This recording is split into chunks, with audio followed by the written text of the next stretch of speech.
Donc pour Écolo, il est important que les personnes handicapées trouvent leur place sur le marché de l'emploi. Ça, c'est une chose. Et donc effectivement, les pouvoirs publics, pour parler d'abord d'eux, sont un instrument pour pouvoir faire ça.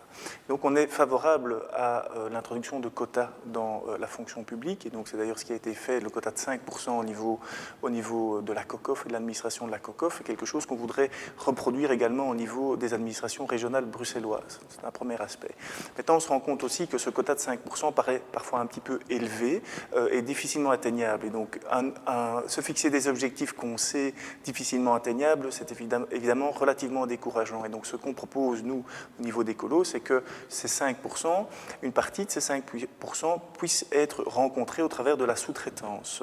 Donc, on pourrait, par exemple, il faut évaluer, mais on pourrait dire 3% au niveau des administrations fixes, un quota de 3%, et les 2% restants pourraient être rencontrés, cet objectif pourrait être rencontré au travers de la sous-traitance et de partenariats avec les entreprises de travail adaptées.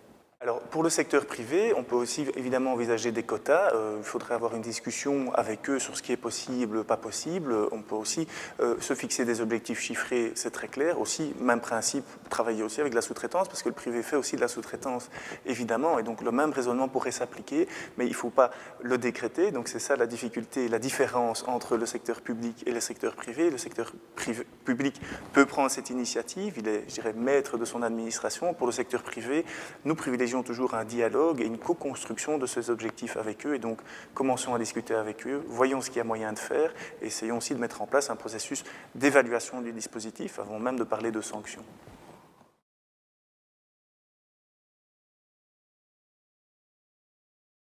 Les marchés publics sont évidemment un outil pour créer de l'activité économique. Pour Écolo, ce qui est important, c'est que ces marchés publics servent à l'économie locale, au développement d'emplois locaux, et donc aussi soutiennent les entreprises de travail adapté qui sont extrêmement ancrées dans notre tissu économique bruxellois. Donc comment est-ce qu'on fait ça? Il y a, à mon sens et au sens d'Écolo, deux pistes intéressantes. La première, c'est évidemment l'inclusion de clauses sociales dans les marchés publics.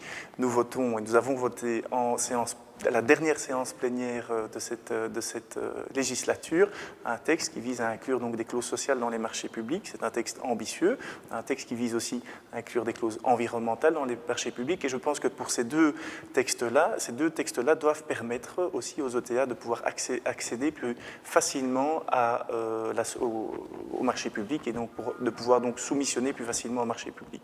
Un autre problème que l'on constate, c'est que souvent les marchés publics qui sont réalisés par les administrations bruxelloises sont des marchés relativement importants, donc de taille importante, de montant important, et donc les exigences par rapport aux soumissionnaires sont souvent hors de portée de petits joueurs, entre guillemets, de petites entreprises qui forment le tissu économique bruxellois. Et donc notre idée, c'est soit qu'on puisse développer des partenariats entre des opérateurs privés, classiques, et des entreprises d'économie sociale ou des entreprises de travail adapté.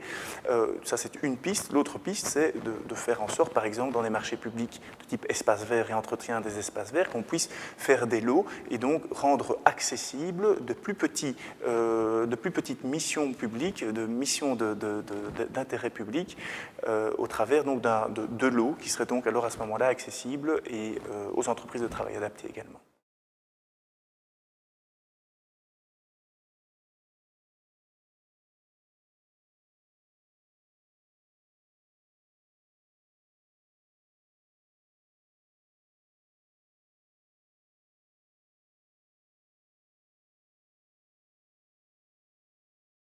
Le décret inclusion est un des textes les plus importants qui a été voté ces dernières années. Ça révolutionne finalement assez bien le point de vue qu'une société peut avoir par rapport à une partie de ses citoyens. La logique d'inclusion qui fait en sorte aussi qu'on réfléchisse dans toutes les politiques, et pas simplement la ministre ou le ministre des personnes handicapées, mais que chacun se sente responsabilisé à faire en sorte que toutes les politiques qu'on mène incluent tous les publics, et donc en ce y compris les personnes handicapées, est fondamentale. Le décret a été voté en janvier. On sait que des arrêtés d'exécution vont devoir être pris, et que ces arrêtés d'exécution, si on veut qu'ils soient cohérents et concrets, doivent être accompagnés de moyens. Depuis le début de la législature, avant même l'adoption du décret inclusion, en tant que ministre du budget, j'ai proposé au gouvernement et en tant que ministre-président de la COCOF que malgré la situation budgétaire très difficile de la COCOF, qui était au bord de la faillite il y a à peine quelques années, on revienne à une situation stabilisée du budget, mais qu'on définisse 3 priorités. La première priorité était la politique des personnes handicapées. Et on a assumé nos responsabilités par rapport à ça, en faisant en sorte que c'était un des postes globalement qui a augmenté le plus ces 5 dernières années. Pour la prochaine législature, il faudra absolument poursuivre ces efforts-là. Et ça devra aussi comprendre l'évolution des budgets pour les ETA. Pour que, effectivement, le décret inclusion ne soit pas simplement un texte d'intention, mais devienne aussi concret par rapport aux secteurs qui sont concernés. Ça veut dire donc une réflexion sur l'évolution du budget de la COCOF dans les années qui viennent, en poursuivant ce travail de priorité que j'avais entamé, pour effectivement ne pas se disperser, parce qu'on n'a pas les moyens de se disperser quand on a un budget comme la COCOF, et de se dire que si on dit qu'un domaine est prioritaire, alors on le rend aussi budgétairement prioritaire.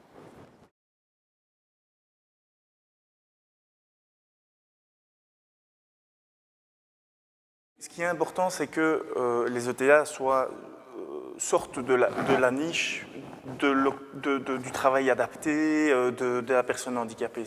Et nous sommes convaincus en tant qu'écologistes que les ETA sont des acteurs économiques importants.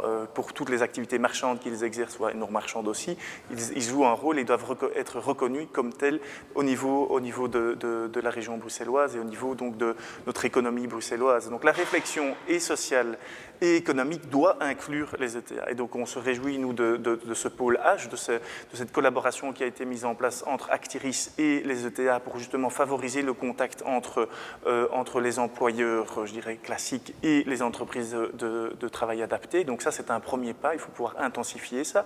Ça vient de démarrer, donc là, encore une fois, évaluons un petit peu comment ça fonctionne, mais c'est un premier pas dans la prise en compte des ETA comme un acteur de création d'emplois, comme un acteur économique à part entière. Donc ça, c'est une très bonne chose. Et par ailleurs, il est évidemment important de considérer les ETA comme des acteurs de l'économie sociale à part entière. Et à ce titre-là, donc, nous avons adopté sous cette législature-ci une ordonnance économie sociale. Nous avons enfin une définition de l'économie sociale. Et c'est peut-être encore insuffisant, mais en tout cas, on mentionne dans cette ordonnance le secteur des personnes handicapées, le secteur des entreprises de travail adapté, comme faisant partie de la sphère économie sociale. Et donc la prochaine étape, évidemment, c'est de faire en sorte que dans les instances représentatives de l'économie sociale, les ETA trouvent leur place et leur mot à dire. La prochaine étape, c'est évidemment qu'en matière d'économie sociale, et dès lors qu'il y aura une politique économique de développement de ce secteur, les ETA puissent être considérés au même titre que des entreprises d'insertion ou des entreprises plus généralement d'économie sociale, puissent donc être considérés et inclus dans la réflexion et dans la dynamique.